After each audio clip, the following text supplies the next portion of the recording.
Bienvenido a Alrededor de la Fogata. En este espacio nos acercamos a los libros sin prisa, para escucharlos como se escuchan las historias cuando el ruido se apaga. La obra que tienes delante es una novela histórica que se adentra en el corazón del mundo mexica, en sus creencias, su poder y los acontecimientos que dieron forma a un imperio. A través de sus personajes y de una época marcada por la grandeza y el conflicto, este libro nos invita a mirar el pasado con atención y a dejar que la historia hable por sí misma. Capítulo 16. 3 estrellas se apagan en el año 2 Pedernal. Tras de ocupar el trono imperial durante 29 años, falleció Moctezuma Iluicamina. La recia personalidad del afamado guerrero había constituido un factor determinante en los acontecimientos que condujeron al vertiginoso encumbramiento de la hegemonía azteca. El altivo gesto del flechador del cielo al pretender defender Tenochtitlan por sí solo, constituyó el origen de la rebelión juvenil con que diera comienzo la lucha libertaria del pueblo tenochca. Jefe militar indiscutido de las fuerzas aliadas de aztecas y texcocanos, supo guiarlas a la victoria definitiva, destruyendo a las hasta entonces invencibles tropas de Mastla. Forjador del ejército azteca, hizo de este el instrumento bélico más poderoso de que se tuviera memoria en el Anáhuac. Al restaurarse la dignidad imperial, desaparecida desde los lejanos tiempos de los toltecas, Moctezuma había sido designado por sus altos méritos para ocupar el trono de los antiguos emperadores. Durante su gobierno, el imperio azteca había alcanzado inimaginadas cumbres de gloria y grandeza. Para Tlacaelel la muerte de Moctezuma representaba una pérdida irreparable. Desde pequeños, ambos hermanos estaban acostumbrados a actuar siempre en estrecha colaboración, uniendo sus esfuerzos para el logro de sus propósitos. Durante su juventud, Tlacaelel se había ejercitado en el manejo de las armas bajo la acertada dirección de Moctezuma, aprendiendo de este importantes conocimientos sobre el arte de la guerra. Por su parte, el futuro flechador del cielo gustaba de escuchar con atención los elevados conceptos expresados por su hermano, particularmente en todo aquello que se relacionase con el proyecto de lograr la liberación del entonces sojuzgado pueblo azteca.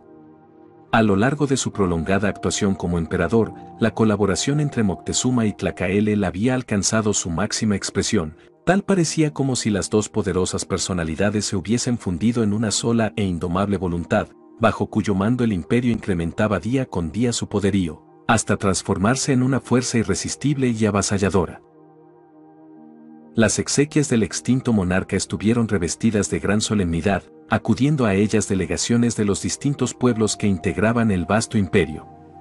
Un profundo y sincero pesar prevalecía en la capital azteca. Para todos resultaba evidente que con la muerte del valeroso Moctezuma se cerraba toda una época en la historia del Anáhuac. La noche misma del día en que tuvieron lugar los funerales de Moctezuma, al contemplar desde lo alto del templo mayor de la gran Tenochtitlan los incontables astros que poblaban el firmamento, Tlacaelel creyó percibir la súbita desaparición de la luz de una estrella. El suceso no le causó extrañeza alguna, pues vio en él la más clara representación de lo ocurrido sobre la tierra.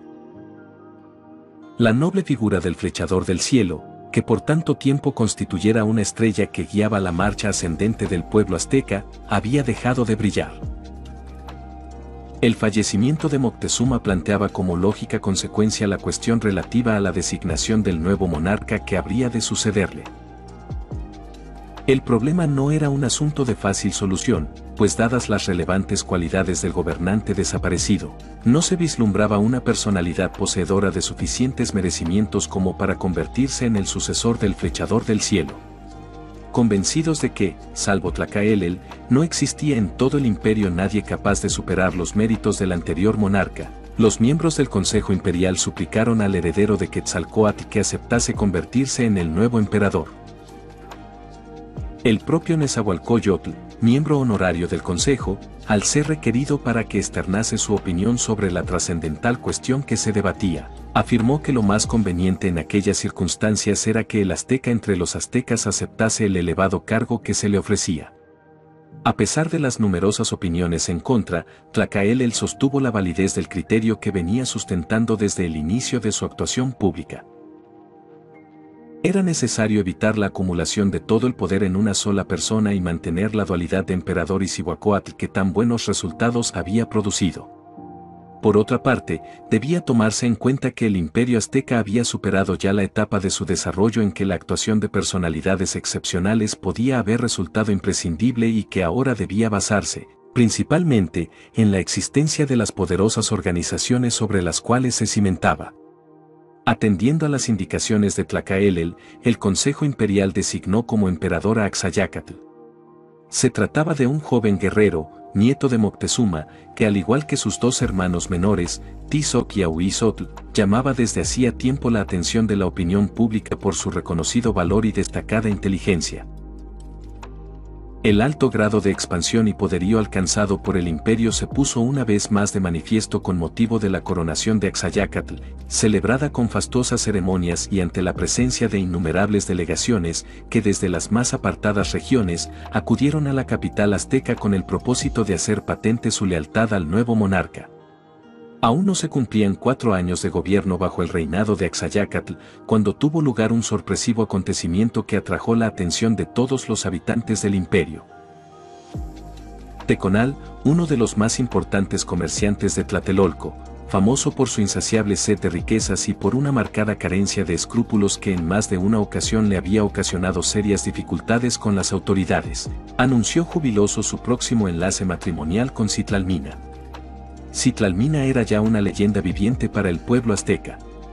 Su entusiasta y carismática personalidad había desempeñado siempre un papel determinante en cuanto movimiento popular de generosa inspiración se suscitara en el alma colectiva de la sociedad tenochca. Sin poseer cargo oficial alguno, pues se había negado invariablemente no solo a percibir la menor retribución por sus actividades, sino incluso a ocupar puestos puramente honoríficos, Citlalmina había sido la inspiradora e indiscutida guía de un sinnúmero de organizaciones populares que tendían a convertir en realidad los más elevados ideales. El anuncio de la boda de Citlalmina con un sujeto de tan pésima reputación como lo era Teconal, produjo en un primer momento una generalizada incredulidad sobre la veracidad de tan increíble suceso, pero al ser confirmada la noticia por propia voz de la interesada, un confuso sentimiento, mezcla del más profundo asombro y de la más amarga de las desilusiones, se extendió de inmediato entre los aztecas. Tomando en cuenta la edad de ambos contrayentes, el comerciante tenía 70 años y Citlalmina 64. La gente dio por descartada la existencia de un móvil pasional o sentimental como causa del anunciado enlace e intentó desentrañar los verdaderos motivos de tan desconcertante acontecimiento. En cuanto al ambicioso mercader, se concluyó que el propósito que lo motivaba a contraer matrimonio con Citlalmina era su deseo de hacer ver a todos lo acertado del razonamiento que había determinado siempre su conducta, consistente en considerar que tanto las personas como las cosas, incluyendo a las más respetadas y sagradas, podían ser compradas cuando se era propietario de una enorme fortuna. Por lo que respecta a Citlalmina, las causas que podían haberle llevado a adoptar tan extraña conducta resultaban mucho más difíciles de determinar. Sin embargo, al no lograr encontrar una justificación lógica, la mayoría de la gente terminó por aceptar como válida la que al parecer era la explicación más evidente. Cansada de representar el papel de heroína, Citlalmina deseaba pasar los últimos años de su existencia rodeada de las comodidades que podían proporcionarle las cuantiosas riquezas de su futuro esposo. El servicio de información con que contaba Tlacaelel para enterarse de lo que ocurría en el imperio gozaba de un bien ganado prestigio de eficiencia. Una vasta red de individuos al servicio directo del Cihuacóatl imperial, diseminados por los 4 puntos cardinales, transmitían diariamente a la gran Tenochtitlan, por medio de mensajeros tan veloces como los del mismo monarca, toda una serie de noticias y de informes que permitían al heredero de Quetzalcóatl normar su criterio y tomar determinaciones con base en los más recientes acontecimientos. A pesar de lo anterior, los días transcurrían y Tlacaelel continuaba siendo la única persona en el imperio que ignoraba todo lo concerniente al proyecto matrimonial entre Teconal y Citlalmina, pues ninguno de los que le rodeaban deseaba transmitirle semejante noticia. El primer indicio que tuvo Tlacaelel de que ignoraba algún extraño suceso, provino de una al parecer inexplicable solicitud que le formulara Tlecatzin. El hijo adoptivo de Citlalmina ostentaba ya el grado de caballero águila y era uno de los más destacados generales del ejército tenochca. Tras de dirigir en forma brillante varias campañas, había sido designado director de la Escuela de Aspirantes de la Orden de Caballeros Águilas y Caballeros Tigres, cargo que venía desempeñando con singular acierto. Tlacaelel profesaba hacia Tlecatzin un profundo afecto y lo recibía con frecuencia para charlar de muy diversas cuestiones, razón por la cual no le llamó la visita del guerrero, pero en cambio encontró mayormente incomprensible lo que éste le solicitaba.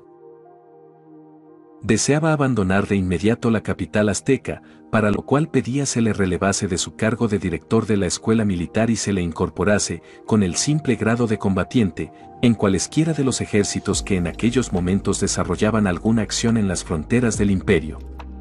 La atención ante lo insólito de la petición, Tlacaelel pidió a Tlecatzin que explicase los motivos que la originaban, pero éste se negó rotundamente a mencionarlos.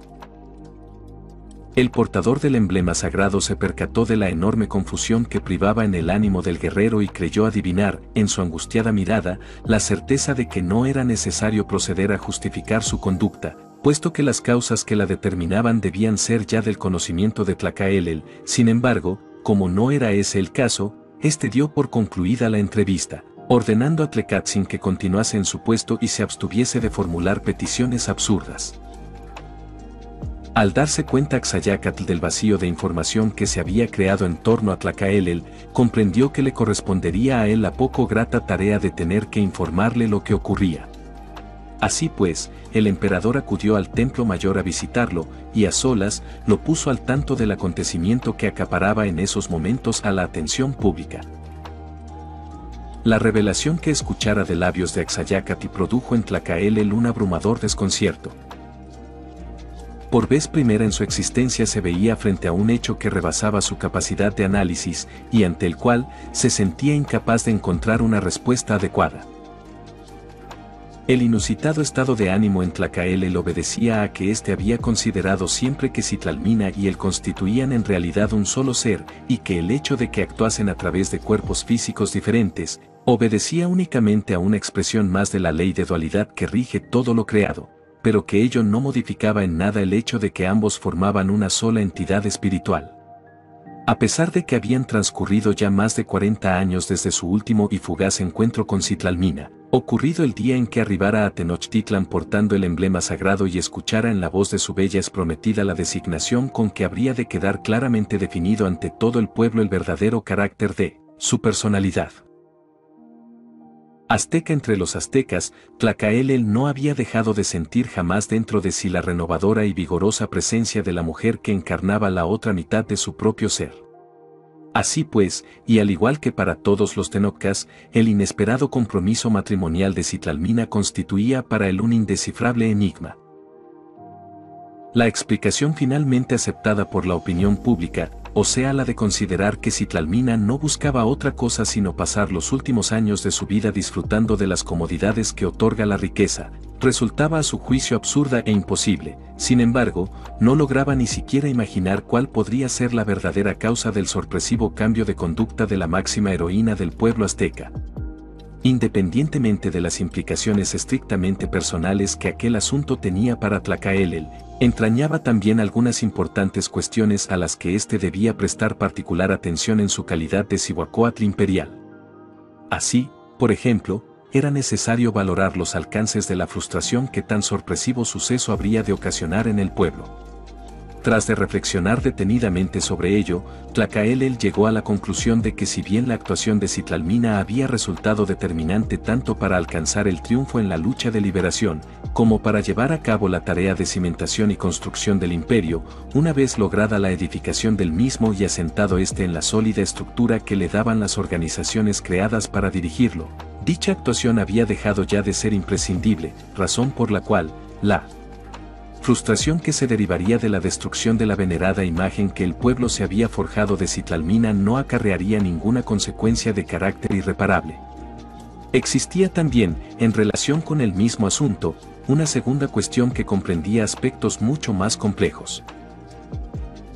La unificación económica de muy diferentes regiones productivas que trajera consigo la incesante expansión del imperio, había generado condiciones en extremo propicias para el desarrollo del comercio en alta escala, mismas que habían sido aprovechadas por un grupo de mercaderes aztecas que, teniendo como base al tradicional barrio comercial de Tlatelolco, habían extendido su red de operaciones a todos los territorios conquistados, obteniendo con ello cuantiosas ganancias.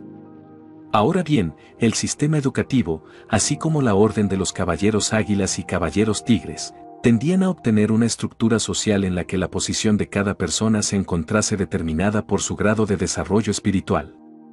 Dentro de este sistema se había negado hasta entonces cualquier posibilidad de progreso social o político a los mercaderes, por considerar que las actividades mercantiles eran muy poco propicias para la realización de ideales elevados. En esta forma, todos aquellos que se dedicaban al comercio sabían que a pesar de que llegasen a poseer una considerable fortuna, jamás podrían ocupar un puesto público, ni gozar del respeto y la admiración de sus compatriotas. El hecho de que a pesar de sus riquezas los comerciantes careciesen no solo de fuerza política para hacer valer sus intereses, sino incluso de la posibilidad de ascender socialmente que le era otorgada hasta al más humilde de los habitantes del imperio, había venido provocando un creciente descontento entre el grupo de caudalosos mercaderes establecidos en Tlatelolco. El dirigente del movimiento de protesta de los comerciantes en contra de este estado de cosas era precisamente Teconal, quien a últimas fechas, además de los problemas que comúnmente tenía ante los tribunales a causa de su tradicional falta de escrúpulos, comenzaba a ser objeto de acusaciones, hasta entonces no comprobadas, según las cuales intentaba hacer uso del soborno para lograr que las autoridades asumiesen una conducta que resultase más favorable a los intereses de los comerciantes. En medio de semejantes circunstancias resultaba lógico prever, concluyó Tlacaelel, que la boda de Teconal con Citlalmina vendría a incrementar las pretensiones de los mercaderes, pues estos sentirían que habían logrado hacerse de una valiosa aliada, que gozaba más que nadie del afecto del pueblo y del respeto de las autoridades. Por segunda vez en un breve periodo, al observar las múltiples estrellas que poblaban el firmamento, Tlacaelel tuvo la segura convicción de que una de estas había dejado de brillar, y al igual que ocurriera cuando el fallecimiento de Moctezuma, ello no le produjo sorpresa alguna, pues así como todo lo que sucede en el cielo repercute sobre la tierra, lo que en esta acontece se refleja también en el cosmos. En el cielo de las antiguas tierras de Anáhuac se había extinguido la más pura de todas sus luces. Citlalmina no iluminaba ya el camino por donde avanzaba el pueblo azteca con firme y acompasada marcha. Como resultado de la anunciada boda entre Teconal y Citlalmina, la gran Tenochtitlan se había convertido para Tlacaelel en un lugar en extremo incómodo para el normal desempeño de sus actividades. En las miradas de todos cuantos le rodeaban, lo mismo se tratase de los más altos funcionarios del imperio que de las más modestas gentes del pueblo, el azteca entre los aztecas advertía una misma petición que no se atrevía a ser formulada en palabras: la de que fuese él quien proporcionase una explicación satisfactoria de aquel extraño acontecimiento, e indicase si se debía tomar alguna clase de medidas para impedir su realización. En vista de la imposibilidad en que se hallaba para dar una respuesta adecuada a semejantes ausentarse transitoriamente de la capital azteca, aduciendo como pretexto el efectuar una visita interrogantes, Tlacaelel pensó que era prudente protocolaria al monarca de Texcoco. Tlacaelel salió al encuentro de Nezahualcóyotl, confiado en que la profunda intuición que éste poseía por ser poeta le permitiría comprender lo que para él resultaba inexplicable. Nezahualcóyotl venía padeciendo de tiempo atrás una enfermedad incurable que le iba aproximando lentamente a la muerte. No obstante, la llegada de Tlacaelel pareció infundirle nuevas energías y, abandonando su lecho, efectuó en su compañía largos paseos por los bellísimos jardines de la ciudad, disertando con su deslumbrante inteligencia acerca de los más variados e intrincados temas. La noche anterior a su retorno a la gran Tenochtitlan, mientras contemplaban desde una de las amplias terrazas del Palacio Real el espacio infinito pletórico de estrellas, Tlacaelel expuso ante su amigo, mediante elaborado simbolismo, la cuestión que lo tenía confundido. La gran sabiduría, el profundo conocimiento de nuestros antepasados, les permitió determinar, llegar a saber la índole de las influencias que los astros ejercen sobre la vida de aquellos que transitamos sobre la Tierra. Sin embargo, ignoramos si el predominio de los astros perdura o desaparece cuando estos no brillan más en el cielo. Nezahualcóyotl escuchó con atención el singular problema celeste planteado por su ilustre huésped, intuyendo de inmediato el significado encerrado en aquella metáfora. Tras de meditar largo rato en silencio, el príncipe poeta afirmó con seguro acento: al igual que como ocurre con aquellas personas que son luz y guía para los demás, los astros ejercen siempre un constante ascendiente en nuestras vidas. El súbito ocultamiento de su resplandor en los cielos no significa que se extinga su acción rectora. Lo que sucede, lo que acontece, es que en estos casos resulta mucho más difícil poder precisar su influjo, pero este subsiste, permanece, y a la larga, cuando personas y astros son realmente poderosos, terminamos por darnos cuenta de su presencia oculta, por reconocer su permanente influencia. Las palabras de Nezahualcóyotl produjeron una evidente complacencia en su interlocutor. El semblante de Tlacaelel, que en últimas fechas había perdido su habitual expresión de serena confianza, la recuperó al instante, al tiempo que parecía iluminarse a resultas de una profunda alegría interna. El azteca y el texcocano no pronunciaron ya palabra alguna, se limitaron a contemplar con respetuosa atención el lejano cintilar de las estrellas. Aún no cumplía Tlacaelel una semana de haber regresado a la gran Tenochtitlan, cuando llegó desde Texcoco un apesadumbrado mensajero portando la no por esperada menos infausta noticia. Nezahualcóyotl había fallecido. En unión del emperador Axayácatl y de los más altos dirigentes del imperio, así como de un gran número de componentes de los más diversos sectores de la población azteca, Tlacaelel se encaminó de inmediato a la capital aliada, para participar en las exequias de su mejor amigo. Un sentimiento de pesar a tal grado tangible que parecía haberse extendido a la naturaleza misma, pues todo en el ambiente era gris y sombrío, imperaba en el reino de Texcoco. El llanto incontenible de poblaciones enteras constituía el más fiel testimonio del inmenso cariño que Nezahualcóyotl había logrado despertar en su pueblo. La multifacética personalidad del rey de Texcoco encarnaba el más claro ejemplo de la capacidad de superación prácticamente ilimitada que posee el ser humano. A lo largo de su azarosa existencia, Nezahualcóyotl había desempeñado con sin igual maestría un sinnúmero de actividades. Rebelde y estadista, filósofo y arquitecto, poeta y guerrero, legislador y urbanista. A su muerte dejaba más de 100 viudas y cerca de 300 hijos. Nada en él había sido mediocre. Los funerales de Nezahualcóyotl habían concluido, y en forma simultánea a la aparición de las tinieblas nocturnas, un impresionante silencio unido a una opresiva quietud comenzaron a extenderse progresivamente por la ciudad de Texcoco, produciendo una inmovilidad total y anormal. Tal parecía que la bella y alegre capital no deseaba sobrevivir a la muerte de su insigne gobernante. Cansados por la agotadora tensión que prevalecía en el ambiente y deseosos de emprender el camino de regreso a la gran Tenochtitlan con las primeras luces del alba, los altos funcionarios tenocas presentes en las exequias de Nezahualcóyotl se habían recluido desde el anochecer en los aposentos del palacio de gobierno donde se alojaban. En lo alto del enorme edificio, en la misma terraza en donde días atrás mantuviera con el recién fallecido monarca una poética conversación sobre las influencias celestes, Tlacaelel observaba, solitario y meditabundo, la marcha inmutable de los astros a través del firmamento. El profundo pesar que la desaparición de Nezahualcóyotl producía en el ánimo del azteca entre los aztecas se aliviaba grandemente al recordar los conceptos vertidos en aquel lugar por el extinto poeta.